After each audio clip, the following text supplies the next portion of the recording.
Hola, bienvenidos a Esquina Literaria. Estoy leyendo este libro, Los filósofos y sus vidas, para una historia psicológica de la filosofía. Estoy leyendo la vida de Kant. Esta es la sexta parte y espero que les guste.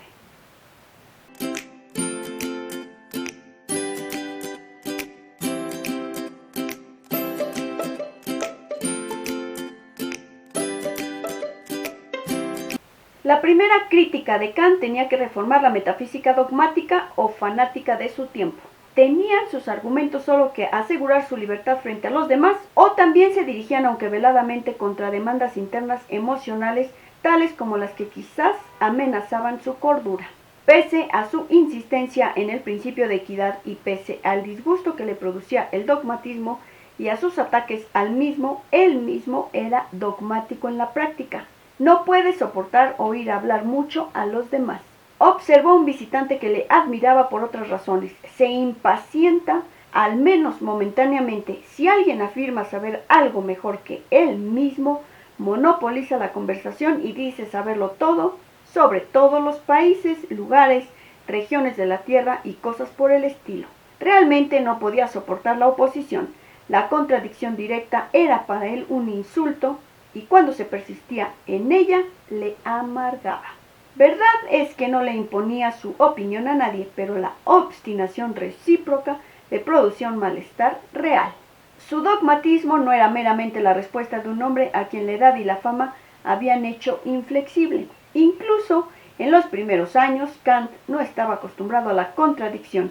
Su sagaz inteligencia, su ingenio siempre dispuesto y, según las circunstancias, a menudo cáustico, su vasta erudición que le permitía participar en todas las conversaciones y que no permitía que ninguna opinión de otro o falsedad se le impusiera, sus nobles sentimientos universalmente reconocidos como tales, su modo de vida estrictamente moral, le habían creado tal superioridad sobre los demás que le aseguraban contra la contradicción impetuosa. Pero si alguien se aventuraba a contradecirle en público, demasiado ostensiblemente o de un modo pretendidamente ingenioso, sabía cómo conducir la conversación dándole un giro inesperado que ganaba a todos para su opinión, intimidando y reduciendo al silencio de este modo al más audaz de los bromistas. La insistencia teórica de Kant en la universidad, la equidad y la razón adogmática y su frecuente dogmatismo en la práctica muestran cómo, por otro lado, es evidente su ambigüedad. Esta ambigüedad que hacía de él una persona a la vez sociable e insociable. Le llevaba a la conclusión de que una de las características básicas de la humanidad era la sociabilidad insociable. Sostenía que el egotismo de cada individuo choca con la misma necesidad individual de vivir en asociación con otros. En su persona y en su pensamiento reaparecen el hecho del antagonismo y el ideal de la unidad. Su hipocondria, síntoma de una guerra librada por él, al menos contra sí mismo, encarnaba literalmente el antagonismo y la unidad. En su física y en su política aparecen el mismo antagonismo y la misma unidad, una especie de oposición polar explicitada en su contraste de argumentos antinómicos. En una ocasión dijo: todos los males proceden de la falta de unidad del mundo como un todo. Este es el origen de los antagonismos. Cuando se da una unidad perfecta, no solo respecto a la sustancia, sino asimismo respecto a las fuerzas, todos debemos concordar con la esencia natural y debe por tanto ser bueno. Esta afirmación respecto a todo debería aplicarse, por supuesto, a Kant mismo. A Kant mismo, como otras personas extremadamente morales, no podía sentirse feliz consigo mismo, y la más íntima de sus infracciones podía seguir perturbándole durante mucho tiempo, aunque consideraba a los seres humanos buenos por naturaleza. Llegó a convencerse de que también eran radical e inexplicablemente malos por naturaleza. En mi opinión, esto se debía en gran medida a que sus padres habían sido con él muy buenos y simultáneamente muy severos. Esta severidad, así como las tentaciones y derivaciones que la misma definía interiormente en él, solo podía admitirlas en el sentido de un ininteligible mal enraizado en los seres humanos como tales. Este mal significaba, decía él, que pese a la conciencia que el hombre tiene de la ley moral, el hombre matizaba la ley enderezando aquello en que él pudiera desviarse de ella. Que es malo por naturaleza significa que el mal puede predicarse del hombre, que tan corrupta propensión debe efectivamente estar enraizada en el hombre, no necesita ser formalmente demostrada a la vista de la multitud de clamorosos ejemplos que la experiencia de las acciones de los hombres nos ofrece. Esta maldad es radical, pues corrompe el fundamento de todas las máximas, más aún como propensión natural. Es inextirpable mediante poderes humanos. No hay, decía Kant, en los seres humanos fundamento concebible del que pudiera haberse derivado originariamente el mal moral que hay en nosotros.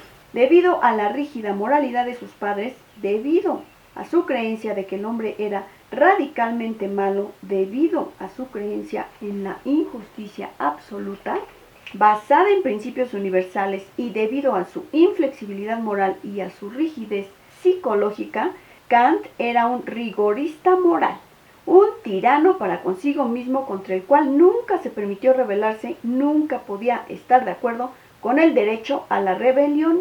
Es deber del pueblo, sentenció, soportar hasta el más intolerable abuso de la autoridad suprema. En su opinión, la condena formal a muerte de un monarca, tal como Luis XVI, subvertía todos los conceptos del derecho. Es considerado como un crimen que perdura eternamente y no puede ser expiado, y parece guardar afinidad con los crímenes que los teólogos consideran como pecados imperdonables ni en este y en el otro mundo. Continuando con el mismo rigor, Kant decía: la ley del castigo es un imperativo categórico. Esta conclusión requiere la igualdad entre castigos y crímenes. Por tanto, una persona que insulta debe ser castigada con el avergonzamiento. El castigo a multa significaría que los ricos podrían insultar impunemente. Alguien que roba hace insegura toda propiedad, de modo que debe ser condenado a trabajos forzados, es decir, a esclavitud temporal o permanente. Y si alguien ha asesinado, debe morir. En este caso no hay sustituto para la satisfacción de la justicia, pues no hay dolor, por grande que sea, que en vida iguale a la muerte. Kant, en efecto, aprendió a castigarse a sí mismo severamente. No podía estar de acuerdo con la aligeración o la suspensión de los castigos ajenos. Criticó la propuesta de Beccaria de acabar con la pena capital como sentimentalismo y humanidad afectada. Para ilustrar la irrevocable racionalidad del castigo, Kant imagina el caso de un pueblo insular que decidiese disolver su sociedad y dispersarse por todo el mundo. Sería su obligación, decía, ejecutar a todos los asesinos que tuviese en prisión, para asegurarse de que todos reciben su justo merecido y de que la culpa de sangre no pasa a aquellos que han defraudado a la justicia al no insistir en la ejecución. La actitud de Kant hacia los delitos sexuales puede haber sido característica de su época, pero vista desde nuestra perspectiva es extremadamente severa. Consideraba que la masturbación era una violación del deber que uno se debe a sí mismo y se hallaba ciertamente en el mayor grado de oposición a la moralidad. La reluctancia a pronunciarla, decía, sin nombrarla él mismo, muestra que es fundamentalmente más degradante que el suicidio. Pero pese a la gravedad del crimen, decía, no es fácil dar una demostración racional de la inadmisibilidad de ese uso antinatural del cuerpo de un hombre meramente para gratificar el propio impulso animal del hombre. Kant, por supuesto, estaba en lo cierto.